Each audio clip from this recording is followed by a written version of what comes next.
우리가 계속해서 애굽 땅에 임한 재앙에 대한 말씀을 나누게 되는데, 바로에게 하나님께서 모세와 아론을 통해서 내 백성을 보내라, 내 백성이 나를 섬길 것이라 그렇게 말씀을 하시고 요구하지만 바로는 계속해서 그 하나님의 요구에 거절을 하게 되지요. 지금까지 우리가 세 번에 대한 재앙의 말씀을 함께 나누었습니다. 첫 번째 재앙은 나일 강물을 피로 변하게 만드는 것인데, 이건 나일강을 신성시 여겼던 이스라엘 백성들, 특별히 그 나일강을 지킨다고 얘기하고 있는 하피, 이시스, 크놈이라고 하는 신들에 대한 하나님의 심판을 이야기해주고 있는 것이었고, 두 번째는 나일강에서 개구리 형상의 개구리가 나오게 되는데, 이것은 개구리 형상을 섬기는 헤케트라고 하는 여신, 풍요를 가져온다고 생각하는 그들이 섬겼던 여신에 대한 하나님의 심판이라 그렇게 우리가 함께 말씀을 나눴어요. 지난주에 세 번째 재앙의 말씀을 나누는데, 세 번째 재앙은 땅에 티끌을 치면 그것이 이로 변할 것이다 그렇게 말씀하고 있어요. 이것은 땅을 지배하고 사막의 신이라고 이야기하는 게부와 세트라고 하는 신에 대한 하나님의 심판, 땅은 하나님의 것, 모든 천지의 주관자는 하나님의 것이라고 하는 것을 이야기해 주고 있는 말씀이라고 하는 걸 우리가 함께 나눴습니다. 첫 번째, 두 번째 재앙에서 애굽이 요술살로 따라했지만 세 번째 재앙부터는 이건 따라하지 못하고 이건 신의 권능이 아니면 할 수 없는 일이다 라고 애굽의 요술사들의 입을 통해서 바로에게 그런 직언을 하게 되지요. 그럼에도 불구하고 바로의 마음은 여전히 완강해졌어요. 참된 신, 이 땅의 참된 주관자, 심판자, 지배자, 이 땅의 모든 것을 섭리하신 분은 오직 하나님. 그들이 연약하여 종으로 삼았던, 노예로 삼았던 히브리 민족이 섬기는 하나님, 그분이 참된 신이다 하는 것을 이 재앙들을 통해서 계속해서 하나님이 증명해 보이고 있는 말씀들을 우리가 함께 나누게 돼요. 오늘 우리가 읽었던 말씀은 네 번째 재앙에 대한 말씀이에요. 지난주에 이 재앙의 구조에 대한 말씀을 잠깐 이야기했던 것처럼 첫 번째, 네 번째, 일곱 번째 이 재앙의 특징 가운데 하나는 이른 아침에 하나님께서 모세와 아론을 바로에게 보내셔서 이른 아침에 바로를 만나게 되는 이야기를 해주고 있고, 바로를 만나서 재앙에 대한 경고의 말씀을 해주고 있는 것이 첫 번째, 네 번째, 일곱 번째 재앙의 특징이다 하는 걸 우리가 함께 지난주에 생각해 봤는데요. 오늘 말씀도 그래요. 하나님께서 아론과 모세에게 바로에게 가라, 이른 아침에 바로에게 가라, 그리고는 내 백성을 보내라고 해라, 내 백성이 나를 섬길 것이기 때문이다 그렇게 말씀을 전하게 해요. 만약 내가 이번에도 내 요구를 거부한다면 파리떼가 애굽 사람의 온 집에 가득하게 될 거다 그렇게 말씀을 하셔요. 그래서 네 번째 재앙을 파리 재앙 이렇게 말하기도 해요. 이 파리라고 하는 말, 아르보라고 하는 말은 지난주에 말씀드린 것처럼 구약시대 고대 사회에서 사용하던 용어가 오늘 우리 시대에 정확하게 일치되지 않는 것들이 많이 있습니다만, 그 가운데가 동물도 있고 또 식물도 있고 여러 가지가 있는데, 오늘 이 파리라고 이야기하는 것도 오늘 우리 시대 우리가 겪고 있는, 우리 주변에 있는 그런 파리 정도라고 생각해서는 안 되고요. 조금 달라요.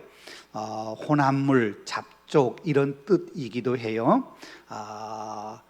우리나라의 그 말벌보다 조금 더 크다고 그래요. 그래서 이 70인역이라고 하는 곳에서는 이 파리라고 하는 말을 개파리 이렇게 번역을 했다고 해요. 날아다니면서 온갖 종류의 곤충을 다 통칭해 이르는 말이기도 하는데, 사람이나 짐승의 피를 빨아먹고 병원균을 옮기는 그런 파리떼를 이야기하는 것이 오늘 본문에 나오는 파리의 특징이다 이렇게 이야기를 할 수 있어요.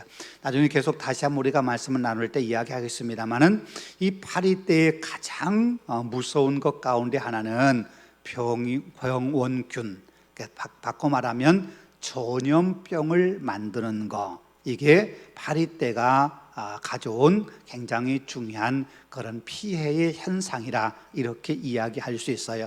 오늘 본문에도 보면 그런 말씀 나오지요. 24절 마지막에 보면 파리로 말미암아 그 땅이 황폐하였더라. 황폐하였다. 전염병으로 인해서 온 땅이 황폐해졌다고 하는 그 재앙의 결과를 이렇게 표현하고 있는 것을 우리가 볼 수 있습니다.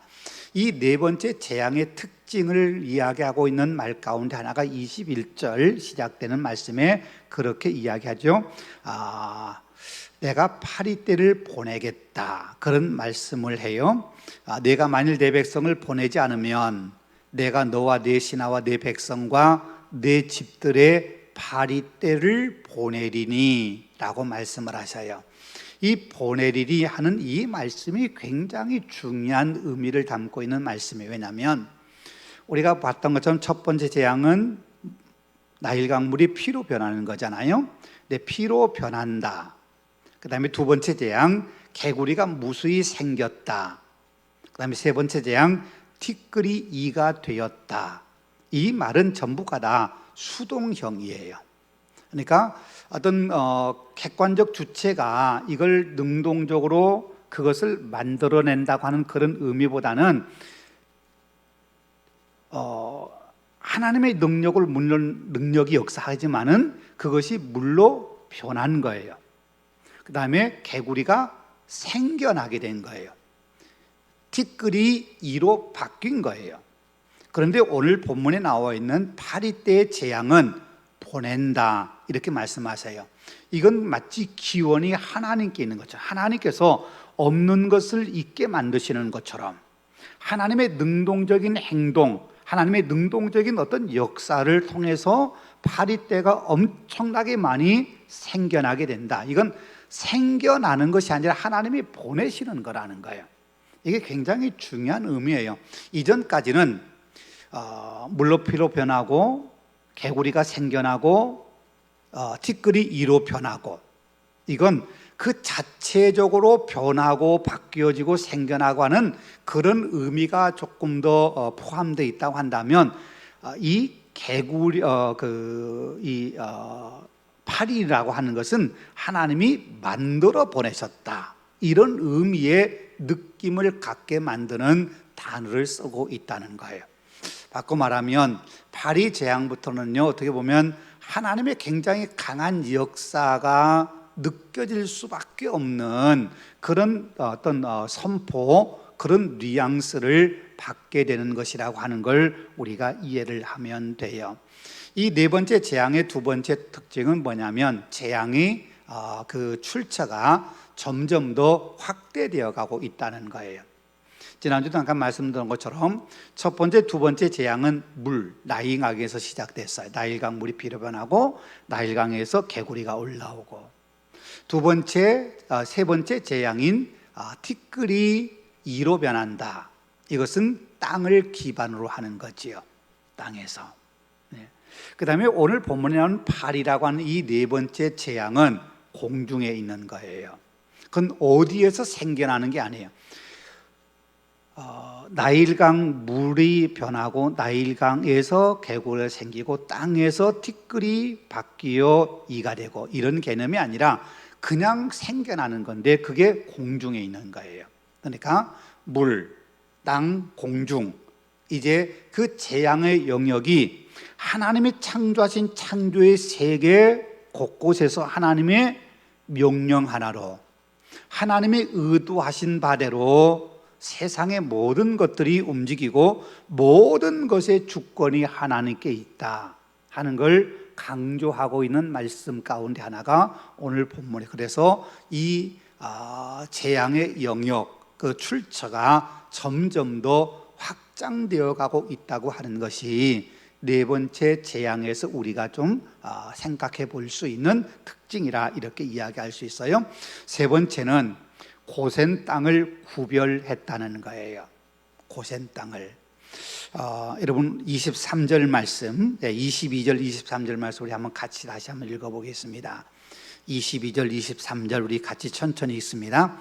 그날에 나는 내 백성이 거주하는 고센 땅을 구별하여 그곳에는 파리가 없게 하리니 이로 말미암아 이 땅에서 내가 여호와인 줄 네가 알게 될 것이라.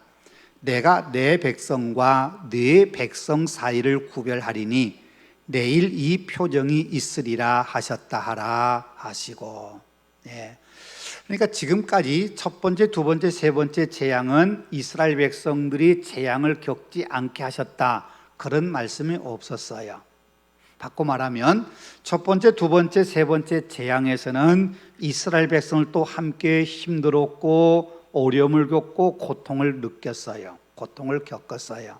그런데 네 번째 재앙에서는 하나님께서 당신의 백성을 구별하여서 당신의 백성이 이 파리로 인해서 고통당하지 않게, 파리로 인해서 피해당하지 않도록 하나님이 고센 땅을 구별하셨다, 이렇게 말씀하셔요. 고센 땅을 구별하셨다고 하는 데에는 여러 가지 의미가 있습니다만은 그 가운데 하나는 하나님이 당신의 백성을 보호하신다 하는 거고, 또 하나는 하나님이 하시고자 하면 일부는 하나님이 보호하시고 일부 나머지는 징벌하시는 이 영역을 구분하시는 것도 하나님의 주권에 속한 거다. 그러니까 그냥 전체의 재앙이 임했다 하는 것과 일부는 죄하고 이건 내가 보호하고 나머지에게만 재앙이 임해 라고 하는 것에 이 뉘앙스의 차이는 엄청나게 다르다는 거죠. 엄청나게 달라요. 그러니까 여러분 우리가 잘 아는 것처럼 사사시대에 갑자기 이름이 생각이 안 나요. 기드온이 하나님이 부르실 때 기드온이 그렇게 하나님이 정말 나를 부르신다면 양털을 내가 갖다 놓을 텐데 하나님 이곳에 이슬이 가득 임하면 하나님 나를 부르신 걸로 알겠습니다. 일어나 보니까 그곳에 이슬이 가득하거든요. 가만 생각해 보니까 그건 가능할 수 있어요. 그 이스라엘 땅에는요 이슬이 굉장히 많이 흘러요. 굉장히 많이 내려요. 제가 전에 한번 말씀드렸던 것처럼 이 이슬이라고 하는 게 이스라엘 백성들에게는 이 마실 물을 공급해 주는 거예요. 제가 이스라엘 갔을 때 그 베두인 텐트에서 이틀 밤을 잤는데 잠을 자고 나니까 그 텐트 위에 이슬이 막 비가 오는 것처럼 뚝뚝 떨어져요. 그러니까 비가 오지 않는 때는 그 이슬을 받아서 먹고 사는 거거든요. 그렇게 많이 와요. 그렇게 많은 밤에 이슬이 내리니까 이 양털에 이슬이 생긴다고 하는 건 그럴 수 있겠다 이런 생각에 축축하게 젖으니까. 그 다음에 기드온이 어떻게 얘기해요? 양털에는 이슬이 하나도 없고 주변에만 이슬이 있게 해달라고. 그건 정말 어려운 거거든요.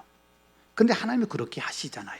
그러니까 이건 하나님이 하신 거라고 하는 걸 분명하게 보여주신 것이 일부는 죄하고 나머지 것과 다르게 일부는 구별해 놓는 거, 이건 하나님의 능력을 이야기해 주고 있는 거라는 거예요. 그러니까 당신의 백성 하나님 보호하신다고 하는 것과 동시에 이건 하나님의 능력 아니면 할 수 없는 것, 이런 의미에서 고센 땅, 이 지역만 파리떼를 내가 하나도 얼씬거리지 못하게 하겠다. 여러분 파리떼가 고센 땅인지 아닌지 어떻게 알고 가거나 말거나 그렇게 하겠어요? 그러나 하나님이 하시니까, 하나님이 능력으로 하시니까 그 일이 그렇게 될 수 있었다 하는 걸 이야기해 주고 있어요. 그럼 왜 하나님이 네 번째 재앙으로 파리를 이야기하셨을까? 말씀드렸던 것처럼 이 재앙은 모두가 다 애굽의 신들, 애굽 사람들이 섬기는 신들에 대한 하나님의 심판의 의미가 굉장히 강하게 드러나고 있는 거예요. 이집트 사람들, 애굽 사람들이 섬기는 신들 가운데 파리의 신이라고 하는 아우티트라고 하는 신이 있고요, 질병을 치료하는 신 카페라라고 하는 신이 있어요. 여러분 보이는 이 오른쪽의 그림이 카페라라고 하는 신의 형상을 그림으로 그려 놓은 건데 왜 애굽 사람들이 파리를 신으로 섬겼느냐? 이 파리를 어떤 신으로 섬겼냐면 운명을 좌우하는 신으로 그렇게 생각했어요. 운명을 좌우하는 신, 아우티트라고 하는 이 파리의 신이 운명을 좌우한다. 왜 그러느냐? 파리가 막 이렇게 날아다니잖아요. 우리 머리로 날아다니잖아요. 그러니까 우리의 머리, 우리의 모든 것, 우리의 생각을, 우리의 모든 일상을 이 우리 머리에서 움직이는 파리가 지배한다. 이런 생각한 거예요. 참 우리가 생각하면 참 너무 왜 그런 걸 신으로 섬길까?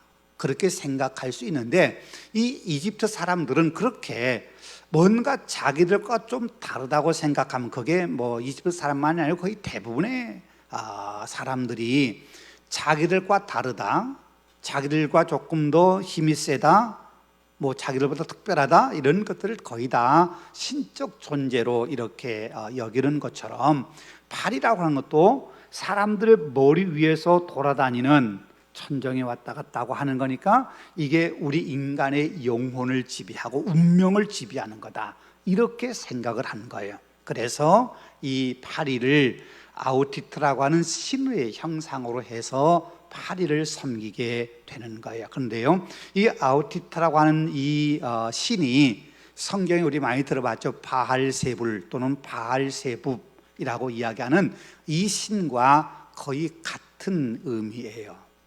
여러분, 바알세불이라고 하는 이 말의 뜻이 뭐냐면 그게 파리대왕이에요.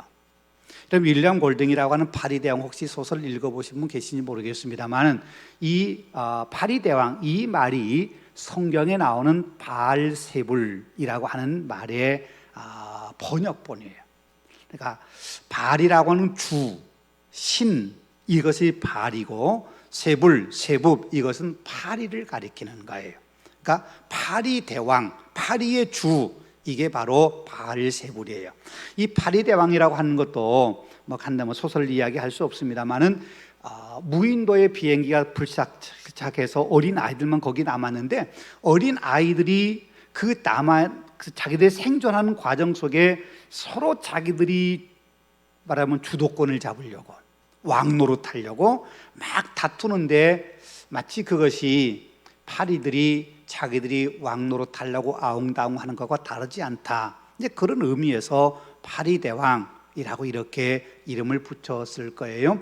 근데 이 골딩이라고 한 분이 노벨 수상자인 이 골딩이라고 한 분이 이 파리대왕 이것이 어디서 근거된 거냐면 성경에서 근거된 거예요. 성경에서 이 바알세불이라고 하는 파리의 주, 파리의 왕, 파리들의 왕 이게 바알세불이에요. 이게 파리의 대왕이에요. 네, 이게 우리 인간의 본성이라는 거죠. 네. 여러분요, 고대 사회에서 가장 무서운 질병, 가장 인간의 생명을 위협하는 것 가운데 하나가 뭐냐? 그런다면 전염병을 이야기할 거예요. 사람의 생명을 가장 많이 죽이는 것 두 가지를 이야기한다면 전쟁과 전염병이에요. 그래서 전쟁과 전염병을 사람들은 굉장히 두려워했는데 중요한 건 전쟁은 우리 인간의 욕망 때문에 전쟁이 시작되는 거예요. 그렇죠? 권력자들, 자기들의 힘, 자기들의 어떤 뭔가를 차지하고 싶은 그런 것들, 그런 욕망이 전쟁을 만들어내는 거. 그렇다면 전염병, 이건 물론 오늘 우리 시대에 우리가 지금 코로나19를 겪어오면서 이 코로나19가 우리 인간의 탐욕의 결과다. 그렇게 오늘날은 이해가 되지만은 고대 사회에서는 전염병이 인간의 탐욕 때문이다. 이런 생각은 거의 잘 하지 못했어요. 그래서 전염병을 대부분의 경우에 신의 심판, 신의 징벌 이렇게 많이 생각을 했어요. 19세기 초에 만든 스페인 독감 같이 최근에 또 코로나19처럼 그런 수많은 전염병들이 인류의 생존을 굉장히 많이 위협했고 그 전염병 때문에 굉장히 많은 인간이 고통을 당했어요. 오늘 본문에 나와 있는 파리의 재앙을 이야기할 때 왜 파리의 재앙이냐 하고 이야기한다면 앞에 말씀 것처럼 이 파리가 인간이나 동물, 짐승들의 피를 빨아먹는 거예요. 이것이 전염병을 옮기는 매개체 역할을 하게 돼요. 단순히 파리가 많았다 한 것만을 의미하는 것이 아니라 그게 전염병을 옮기게 되고, 그래서 결국은 땅의 모든 것까지 다 황폐해야 되는 그런 상황까지 이르게 되는 거예요. 여러분, 오늘 본문에서 우리가 보는 것처럼요, 그렇게 완강했던 바로가 모세 요구대로 보내주겠다고 그러잖아요. 백성 보내주겠다고 그러잖아요. 그 정도로 이 전염병에 대한 이 피해가 엄청났다고 하는 걸 우리가 이해할 수 있어요. 앞에 우리가 읽었던 말씀처럼 8장 24절 마지막에 파리로 말미암아 그 땅이 황폐하였다. 그러니까 그 땅이 황폐해지니까 이 바로가 모세를 불러서 너희는 가서 이 땅에서 너희 하나님 여호와께 제사를 드리라. 내가 너희 말 들어줄게. 물론 완전하게 들어주는 건 아니지만 들어줄게. 그래서 모세가 뭐라고 하냐면, 아닙니다. 우리 그렇게 안 할 겁니다. 우리 사흘쯤 광야로 갈 겁니다. 우리가 이 땅에서 제사를 드리면 애굽 사람들 우리가 제사 드리는 거 싫어할 텐데 이거 안 됩니다. 가야 할 겁니다. 그랬더니 바로가 이렇게 말해. 28절에요. 바로가 이르되 내가 너희를 보내니 너희가 너희 하나님 여호와께 광야에서 제사를 드릴 것이나 너무 멀리 가지는 말라. 그런즉 너희는 나를 위하여 간구하라. 이렇게 말을 해요. 여러분요, 우리가 이 과정 속에 특별히 28절 이 말씀을 우리가 이해하기 위해서 질문해야 될 게 네 가지가 있어요. 첫 번째는 왜 바로는 파리 재앙에서 항복한다. 항복. 너희가 원하는 대로 너희 하나님 여호와께 너희가 제사를 드려 라고 항복했을까 하는 거예요. 이건 앞의 말씀과 연결되는 거예요. 앞의 말씀, 이 파리 재앙은 단순히 파리가 많았다고 하는 걸 의미하는 것이 아니라 그 땅이 황폐해질 정도로 전염병을 비롯한 여러 가지 그런 재앙들을 몰고 온 거예요. 여러분, 고대 사회나 오늘 우리 시대는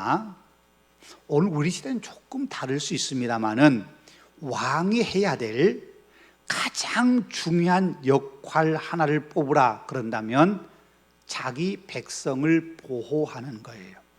이게 왕, 지도자에게 주어진 최고의 책무예요. 그런데 전염병으로 인해서, 재앙으로 인해서 사람들이 죽어간다. 그러면 이건 지도자의 권위를 백성들이 인정하지 않게 되는 거예요. 바꿔 말하면 사람들이 전염병으로 엄청나게 죽어갈 때, 오늘 우리 옛말에도 그랬잖아요. 그냥 단순히 전염병이 아니라 흉년이 들어서 백성들이 굶어 죽게 생기면 나라님에 대한 원망이 심했잖아요. 그러면 나라님들, 임금들은 자기의 자리를 위태롭게 생각하는 거예요. 그러니까 백성들이 굶어 죽든 전염병으로 죽든 백성들의 숫자가 줄어든다고 하는 것, 생명이 사라진다고 하는 건 이 왕에게 있어서는 치명적인 어떤 그런 사건이 되는 거예요. 그러니까 전염병이 돌고 파리 재앙 때문에 땅이 황폐해지니까 이 바로가 이거 안 되겠구나 그러면서 들어주겠다는 거예요. 두 번째, 왜 바로는 이 땅에서, 애굽 땅에서 제사를 드리라고 했을까? 그리고 왜 모세는 우리는 이 땅에서 안 드릴 겁니다, 우리는 광야로 갈 겁니다 라고 왜 바로의 제안을 거절했을까? 그 이야기는 26절에 모세가 한 대답에서 우리가 찾아볼 수 있어요. 우리 26절 한번 같이 읽어보겠습니다. 26절 같이 읽습니다. 모세가 이르되 그리함은 부당하니이다. 우리가 우리 하나님 여호와께 제사를 드리는 것은 애굽 사람이 싫어하는 바인즉 우리가 만일 애굽 사람의 목전에서 제사를 드리면 그들이 그것을 미워하여 우리를 돌로 치지 아니하리까. 여러분, 이 모세의 대답이 바로가 너희가 멀리 가지 말고 이 땅에서 제사를 드려라 라고 말한 바로의 의중을 너무나도 정확하게 꿰뚫고 한 말이에요. 무슨 말이냐면, 보세요. 히브리 민족은 지금 노예 생활하고 있잖아요. 전에도 말씀드린 것처럼 고대 사회에서 당시에 신에 대한 개념은 그 나라의 부강함과 신의 존재의 어떤 위대함과 같다고 말씀을 드렸잖아요. 네. 나라가 크고 전쟁에 승리하면 우리가 섬기는 신은 위대하고 강한 신이야, 그렇게 생각하고요. 전쟁에 패하고 나라가 멸망당하면 그 신은 힘없는 신이야, 아무것도 아닌 존재야 라고 생각을 하는 거예요. 그런 생각 속에서 애굽 사람들이 히브리 사람들을 볼 때, 그리고 히브리 사람이 섬긴다고 말하는 여호와 하나님을 생각할 때, 여호와 하나님, 그 하나님은 아무것도 아니야, 그냥 섬길 필요도 없는 존재야.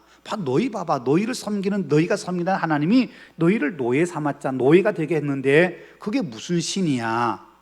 그런 인식이 애굽 사람들의 생각 속에 있는 거예요. 그런데 히브리 사람, 노예로 있던 사람들이 자기들 하나님을 섬기겠다고 노예에서 일하는 일자리를 떠나서 한 곳에 모여서 제사를 드린다. 이건 애굽 사람이 볼 때는 이건 가당치도 않는 일이에요. 가당치도. 쉽게 말하면은, 우리가 쉽게 표현하는 말한다면은, 신도 아닌 걸 섬긴다고 저지랄을 해? 이런 생각을 하는 거예요. 우리가 섬기는 신을 섬겨야지. 우리가 큰 민족, 위대한 민족이 섬기는 신을 섬겨야지. 이런 생각하니까 자기들 신 섬긴다고 그렇게 제사를 드리겠다고 모여있고 그러면은 애굽 사람들이 볼 때는 가당치 않게 여길 뿐만 아니라 저놈들 쓸데없는 짓 한다고 그러면서, 쉽게 말하면 이놈들 이거 쓸데없는 짓 하니까 이거 다 때려쳐야 된다고, 그러면 공격해 온다는 거예요. 그러면 히브리 사람과 애굽 사람 사이에 갈등이 생기고 충돌이 생겨나요. 그럼 누가 이길까요? 당연히 애굽 사람이 이기겠지요. 힘 있는 민족이고 히브리 사람은 노예니까. 그러면 바로 입장에서는 자기가 직접 손대지 않아도 자기 백성들이 히브리 사람들과 충돌해서 히브리 사람들의 길을 꺾을 수 있으니까, 그러고 나면 모세가 더 이상 이런 요구하지 않을 거야 라고 생각하는 거예요. 그러니까 쉽게 말하면 내 손에 피 묻히지 않고도 백성들 사이에 충돌해서 애굽 사람이 히브리 민족을 깔아뭉개면 내가 소원하는 거 다 이룰 수 있어, 이런 생각하는 거예요. 그래서 이 땅에서 해라, 이 땅에 제사를 드려라. 근데 모세가 그런 분위기를 알아요. 모세는 왕궁에서 생활했잖아요. 그런 분위기를 알기 때문에, 아닙니다, 우리는 이 땅에서 하면 안 돼요. 우리는 우리끼리 광야로 가서, 아무도 없는 광야로 가서 우리는 우리 하나님 여호와께 제사를 드릴 겁니다, 이렇게 이야기를 하는 거예요. 그런데 모세는 바로는 또 이렇게 얘기해요. 그래, 광야로 가라. 그런데 너희가 제사를 드릴 거지만 너무 멀리는 가지 말라, 그렇게 말해요. 왜 멀리 가지 말라 그렇게 말했을까요? 물론 여러 가지 이유가 있어요. 언제든지 바로 노동력을 다시 회수해야 되니까, 와서 다시 노예 생활해야 되고 하는 그런 거 있으니까. 또 하나 더 중요한 것은, 이 광야로 갔던 사람들이 도망칠 때 애굽의 군대나 애굽의 사람들이 뒤쫓아가서 빨리 잡아오기 위해서는 너무 멀리 가게 허락해서는 안 된다, 이런 생각도 있었을 거예요. 그러니까 계속해서 이 바로의 마음속에는 들어주긴 들어주겠지만, 지금 상황이 너무 나라가 황폐해지고 있으니까 들어주긴 들어주겠지만 어떻게든 안 보내려고 타협을 하고 있는 거죠. 타협을. 또 하나요, 중요한 게 있어요. 28절 마지막 보면, 그런즉 너희는 나를 위하여 간구하라, 그랬어요. 뭘 간구하라는 거예요? 바로를 위해서 뭘 기도하라는 거예요? 전염병 없게 해달라고. 파리떼 없게 해달라는 게 바꾸면 전염병 없게 해달라는 거예요. 여러분 성경에서도요, 다윗이 그랬잖아요. 사무엘하 3, 4장인가요? 다윗이 왕의 말년쯤 되었을 때 인구조사 다윗이 2번 하는데 마지막 말년에 인구조사했어요. 요압 장군이 하지 말라고 말려도 다윗이 인구조사했어요. 하나님께서 그 모습 보고 하나님이 분노하셨고 다윗에게 벌을 내리셔요. 그러면서 벌을 내리시는데 3가지 가운데 네가 하나 선택해라 그랬어요. 하나는 뭐냐면 이 땅에 7년 동안 기근이 임할 건지, 아니면 네가 3달 동안 적에게 원수에게 쫓겨다닐 건지, 아니면 3일 동안 이 땅에 전염병이 들 건지 선택해라. 다윗이 선택을 할 수가 없었어요. 다윗이 보세요, 7년 동안 기근 든다고 하는 게 얼마나 힘든 일이에요. 애굽도 7년 기근 들었는데 그 앞에 요셉이 풍년 들 때 식량을 준비했기 때문에 살아남을 수 있었잖아요.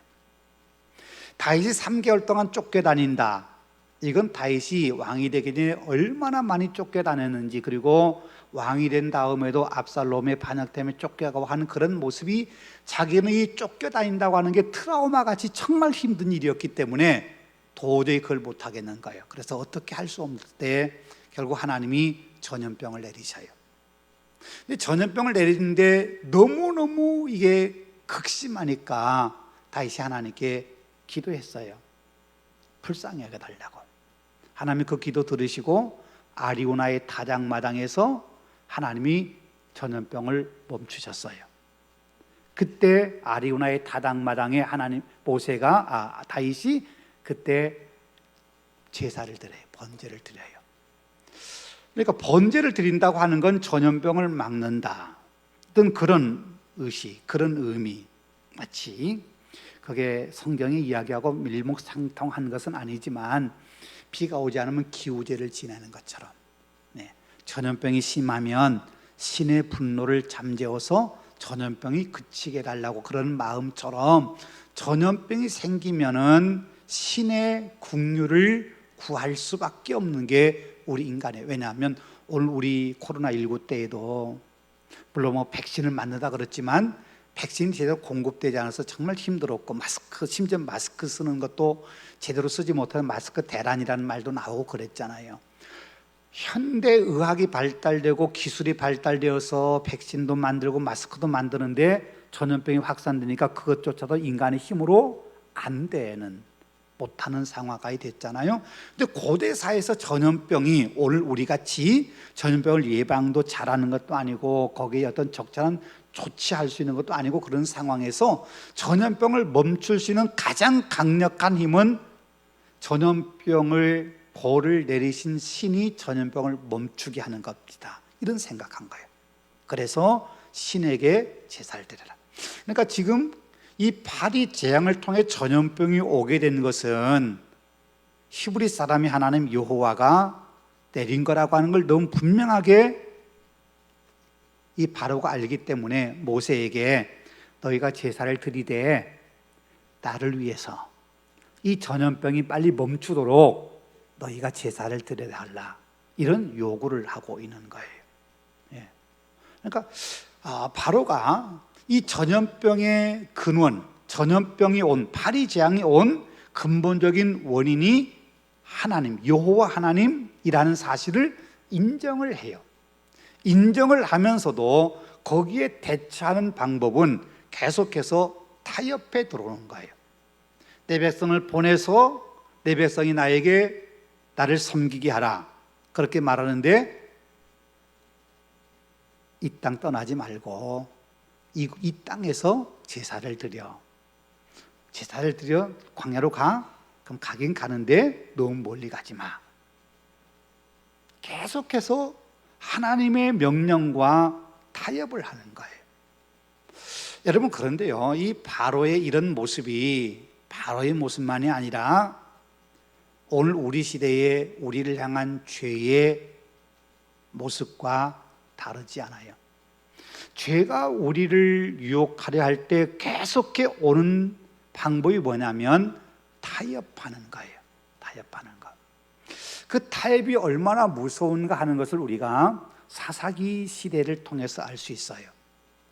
이스라엘 백성이 가나안을 들어가고 난 다음에 사사 시대 시작되잖아요. 여호수아가 죽고 난 다음에 그 땅이 하나님을 버리고 가나안 땅의 우상을 숭배하게 됐어요. 그 이유가 뭐냐? 타협했기 때문이에요. 하나님께서 가나안 땅에 들어가기 전부터 가나안 땅의 백성들은 다 없애야 된다, 그런 돌이 있으면 안 돼 라고 말씀하셨는데, 성경의 사사기에 여러 가지 이유예요. 그 부족이 너무 강해서 이스라엘 백성이 쫓아내지 못하는 경우도 있었지만, 때로는 우리가 너희들 농사 지어줄게, 우리가 너희들 모습 되어줄게, 우리 살려줘. 그러니까 이스라엘 백성들이 그 타협을 받아들였어요. 이스라엘 백성들은 40년 광야 생활하면서 농사 지어본 적이 없거든요. 그런데 가나안 사람들은 평생 농사 짓는 농사의 전문가들이니까, 우리가 농사 전문가니까 우리가 농사 잘 지어줄게. 그럼 너희도 좋고 우리 좋고 누이 좋고 매부 좋고 다 좋잖아. 그러니까 그런 유혹에, 그런 타협에 이스라엘 백성이 넘어간 거예요. 그런데 농사를 지으면서 문제는 뭐냐면, 농사 짓는데 농사를 잘 지으려면 바알, 아세라 신을 섬겨야 돼. 이분들이 농사의 신이야. 농사를 주관하는 신이니까 이 신에게 잘 보여야 농사가 잘 되는 거야. 이렇게 꼬시니까 이스라엘 백성들이 거기에 넘어가 버린 거야. 그래서 하나님을 버리고 바알과 아세라를 숭배하게 되는. 여러분요, 죄가 우리에게 너 이제 또 죄 지어야 돼, 그렇게 딱 우리 눈앞에 나타나면 아마 죄에 넘어갈 사람 많지 않을 거예요. 그런데 죄는 우리에게 죄 지어 라고 이야기하는 게 아니라 교묘하게 우리에게 타협하며 들어와요. 이 정도는 괜찮잖아, 이 정도는 해도 되잖아, 누구나 하는 거니까 괜찮아 라고 우리에게 들어오는 거예요. 이 정도 하면 벌 안 받아, 이 정도 해도 눈 감아줄 수 있어. 그렇게 타협해 들어온 그것 때문에 결국 우리 인간이 죄의 유혹에 넘어가게 되는 거예요. 가슴팍에다가 나 죄입니다, 내가 당신 유혹하러 갑니다, 그러고 들어오면 넘어갈 사람 누가 있겠어요? 죄의 결과를 다 아는데. 이 죄의 탑이 들어왔을 때 처음에 단호하게 거절하는 게 굉장히 중요해요.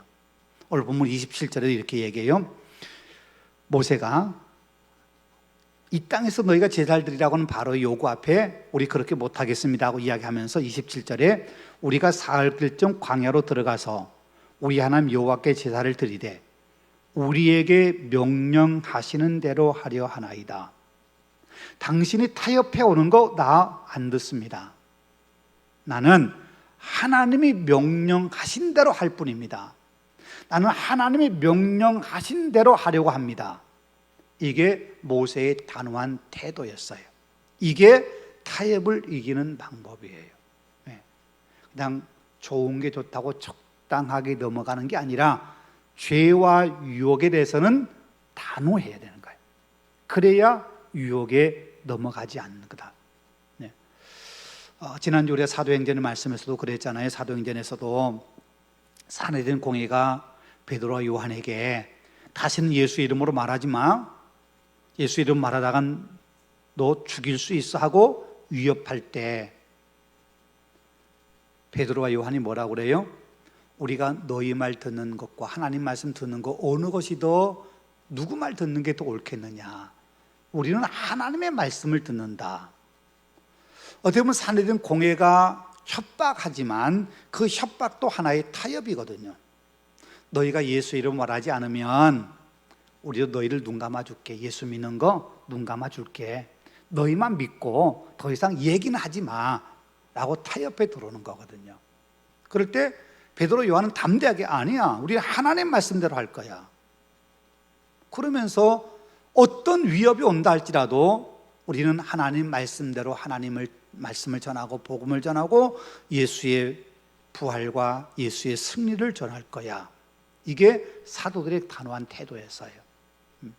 그랬기 때문에 결국 복음이 승리한 거거든요. 예. 타협 앞에서 우리가 가져야 될 자세는 바로 그거예요. 단호한 태도. 예. 예수님께서 시험 당하실 때 단호하게 하셨잖아요. 돌로 똑똑히 되게 하라고 할 때 떡으로만 살 것 아니다. 예. 나에게 절하라 그럴 때 단호하게 아니다. 대상, 섬김받을 대상, 경배받을 대상은 하나님 한 분밖에 없다. 단호하게 하시는 거예요. 자, 그럼에도 결국은 바로가 허락했어요. 포기한 것 같았어요. 그런데 포기한 게 아니었어요. 그러나 30 마지막 절에 바로가 이때에도 그의 마음이 완강하여 그 백성을 보내지 아니하였더라. 자, 광야로 가 라고 허락을 해놓고 모세가 파리 때 없어지게 하고 재앙이 끝나니까 마음이 바뀌어서 이스라엘 백성 광야로 가게 하는 그 허락을 변경시켜 버렸어요. 바로 약속을 어겨버린 거예요. 결국 이스라엘 백성은 광야로 갈 수가 없었던 거지요. 자, 눈앞에 있는 현실 앞에서 현실의 상황을 볼 때 바로는 이 사람들을 어떻게든지 보내겠다고 약속을 하고 이 재앙을 멈춰야 됐어요. 그런데 모세가 하나님께 간구하니까 제사를 드림으로, 광야 가서 제사를 드림으로 재앙이 끝나는 것이 아니라 모세가 하나님께 기도함으로 파리 재앙이 끝나니까 바로의 마음이 바로 바뀌어버린 거예요. 약속을 어긴 거지요. 여러분, 이게 마귀의 술수예요. 적당하게 이야기하고 순간에 따라서 거짓말하면서 자기가 원하는 걸 이루어가려고 하는 게, 그게 마귀의 술수라는 거예요. 마지막 결론입니다. 파리 재앙에서 우리가 볼 수 있는 것은 하나님께는 때로 재앙 중에 당신의 백성을 보호하신다는 사실이에요. 앞에 말씀은 고센 땅에만 재앙이 임하지 않게 하셨다. 근데 여러분, 우리가 한 가지 기억할 것은요, 하나님은 당신의 백성을 언제나 모든 재앙으로도 보호하신다. 맞습니까? 아니에요. 언제나 보호하시는 건 아니에요. 예. 하나님이 당신의 백성을 보호하시고 당신의 백성을 사랑하신 건 맞지만 모든 재앙에서 다 보호하신 건 아니에요. 예를 들어서요, 2001년인가요? 9.11 테러 났을 때, 미국의 무역센터 테러 났을 때 그 수많은 사람들이 죽음 당했는데 그 건물 안에 있었어요. 그때 예수 믿는 사람 그 안에 있었을까요? 없었을까요? 있었지요. 예, 죽었어요. 예수 믿는 사람도 재앙 당하면 죽어요. 제가 서울에 있을 때 삼풍백화점이 붕괴됐어요. 그때 저희 교인도 있었어요. 제가 그때 섬기던 교회에 교인도 있었어요. 교인 죽었을까요? 안 죽었을까요? 예, 안타깝지만 돌아가셨어요. 예. 재앙이 임한다고 모든 당신의 백성을 하나님이 다 보호하시느냐? 아니에요. 때로는 보호하실 때도 있어요. 하나님 우리와 함께 하신다는 사실을 우리가 믿어요. 우리를 보호하신다는 사실을 믿어요. 그러나 우리가 생각하는 대로 하나님 우리를 보호하신 건 아니라는 거예요. 예. 자, 하나님께서 이 파리 재앙에서 고센 땅을 구별하신 것은 하나님의 당신의 능력을 보호해 주시는 거고, 내 백성은 내가 보호할 거라고 하는 것을 하나님이 바로에게 경고하신 거지, 당신의 백성들이 아무 재앙 당하지 않고 다 하나님이 어떤 어려움도 없게 만드신다, 그런 게 결코 아니라는 거예요. 예. 그걸 우리가 알아야 돼요. 우리 알아야 돼요. 우리가 예수 믿으면 나는 어려움 안 당해. 내가 기도 열심히 하면 내가 하는 사업이 부도 안 당해. 아니에요. 열심히 기도해도 부도 당한 사람도 있어요. 예. 그런 사람 믿음 없기 때문에 부도 당하냐? 믿음 없기 때문에 병 들었느냐? 안 해요. 그런 거 안 해요. 우리 그걸 잘못 해석하면 안 돼요.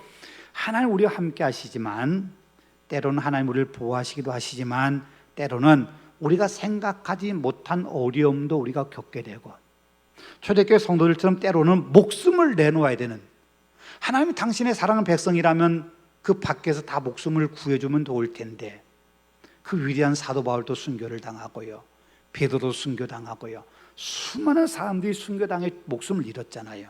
그럼 하나님이 그들을 버리셨느냐? 아니에요.